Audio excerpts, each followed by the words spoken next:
Going to tell you now about a new report saying that children are lacking the most basic life skills when they start school age 4. This is according to the early years charity Kindred Squared. So reception teachers said that around a quarter of children are not toilet trained when they arrive on the first day of term. 1 in 3 new starters don't know how to listen or respond to simple instructions.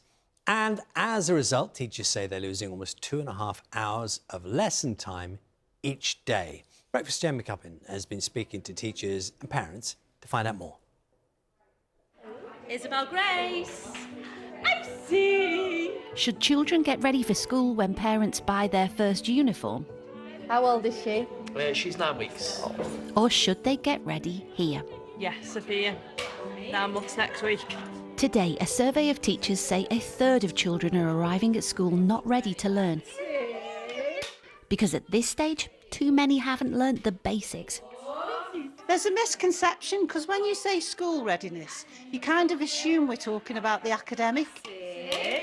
What we want is for children to be able to say what they want, to be able to make friends, to sit and listen. You know, even when I'm talking to beautiful Isabel, getting her eye contact, giving her a chance to respond. Before you started to come here, had you all heard of school readiness? No. I am definitely not. No. Thrive at 5 ensures there is free, quality support here in Stoke to make sure the 0 to 5s hit these milestones. I wouldn't have had a clue if I hadn't been told and of what that means.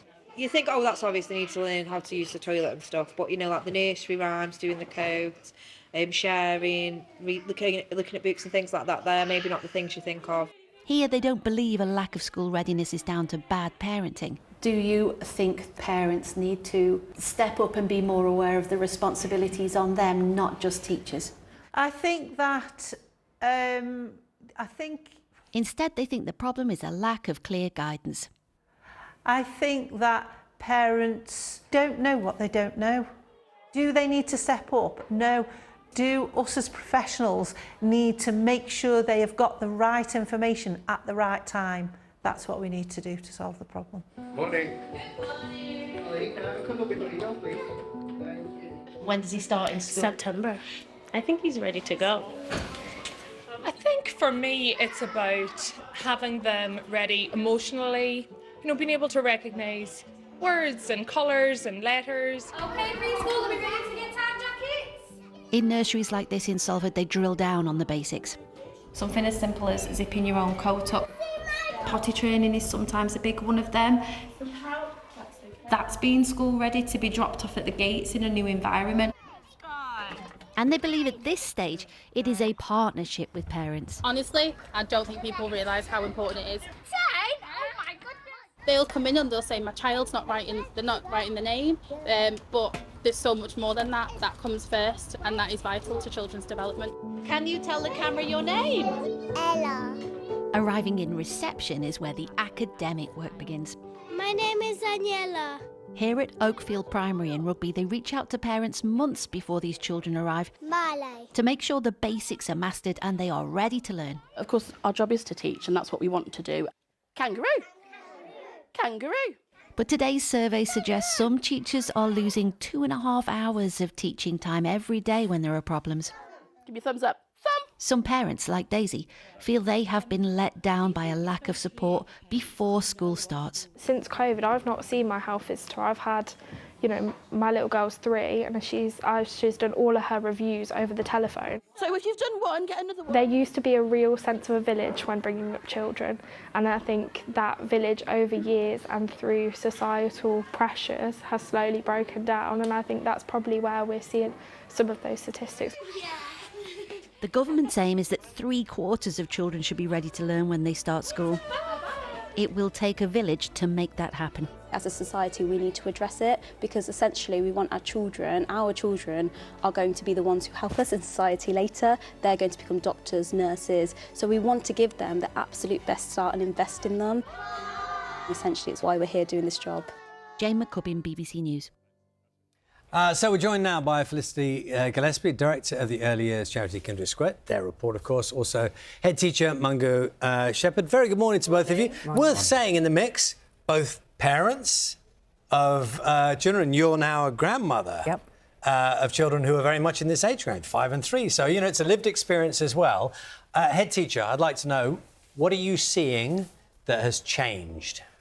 I think in terms of school readiness over the last few years, we've noticed a reduced amount of children who are what we would say were school ready, which is your basic self-care skills around toileting, around having the core strength to be able to sit and listen, to have interactive conversations, and simple self-care skills, you know, putting on your coat, being able to use a knife and fork, having the strength in motor control in order to be able to do the things that you need to do at school.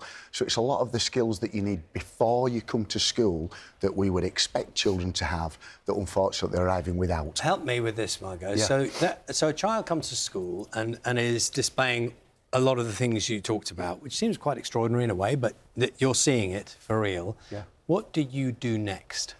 Well, we as a school obviously have a duty to take the children from the stage that they're at, but what that means, of course, is that in terms of staffing, in terms of capacity, it's draining a lot of time for people before they get to the stage of perhaps educating the children with the curriculum that they're expected to teach. So we have a duty to work with parents. You know, at our school we have a family support teacher, we have a full-time social worker, and we're finding that we're having to spend an awful lot more time working with families to get their children school ready and to accelerate them when they come to school. And it's perhaps holding back sometimes where you start in terms of the education that you want to give to children. Felicity, the onus that's being put on teachers to help, is this reasonable? I think teachers are saying that it's getting worse and that it is, as Mungo said, it's really holding back the education that all the children can get.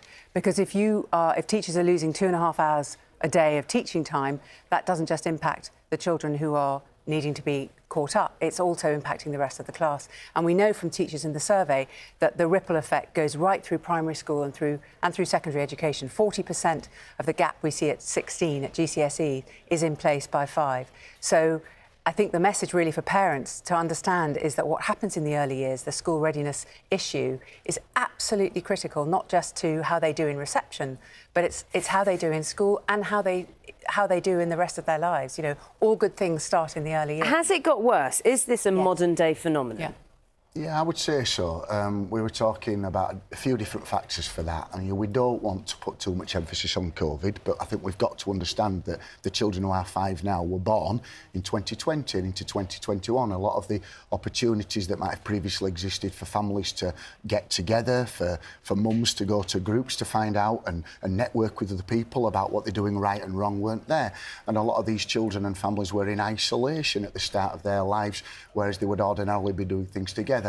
But it's wider than that. You know, there's obviously I've been working in this school for 28 years, and the difference now in terms of the reliance on technology, which of course comes with some positives, has a lot of negatives. You've got children who are proficient in using a phone and able to swipe across at 2 years old, who haven't got the skills that you need to be educated. Or sit up. You were talking about core strength. Yeah. That really fascinates me because we've spoken a lot about nappies and toilet training being kind of inadequate.